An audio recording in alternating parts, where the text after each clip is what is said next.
আচ্ছা, তোমাদের সাথে এরকম কখনো হয়েছে যে তুমি মেকআপ শুরু করে দিয়েছো, অর্ধেক মেকআপ হয়ে গেছে কিন্তু তোমার ভিডিও করার কথা একদম মনে নেই, অর্ধেক মেকআপ হয়ে যাওয়ার পরেই তোমার মনে পড়লো যে ভিডিও করা হয়নি? এই ক্লায়েন্টের ক্ষেত্রে আমার কিন্তু সেটাই হয়েছে। অর্ধেক মেকআপ হয়ে যাওয়ার পরে আমার মনে পড়ছে ভিডিওটা তো করাই হলো না, তো তখন থেকে আমি ভিডিও করতে শুরু করে দিয়েছি।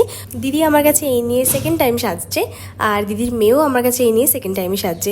দিদির আর একটা ডিমান্ড ছিল, সেটা হচ্ছে হেয়ার যেন ছোট না লাগে, মানে কার্ল তো হবে কিন্তু হেয়ার যেন খুব একটা বেশি শর্ট না হয়ে যায়। তো আমি সেরকম অনুযায়ী কাজ করেছি। এবার চলে আসি দিদির মেয়ের ক্ষেত্রে। এত সুন্দর একটা ড্রেস নিয়েছে আর ওকে না খুব ভালো লাগছিল, ওর সাথে যেন ড্রেসটা একদম ম্যাচ লাগছিল, আমার ভীষণ পছন্দ হয়েছিল। তো মেকআপটা পুরো শুরু করে দিয়েছি। ওর মা তো ওকে বলছিল পুরো জলপরি লাগছে, আমার কিন্তু জলপরির থেকে আরো বেশি লাগছে, পুরো সেলিব্রিটি লাগছিল। ড্রেসটা পরে ভীষণ সুন্দর লাগছে, একটা সফটের মধ্যে আমি হেয়ার স্টাইল করে দিয়েছি।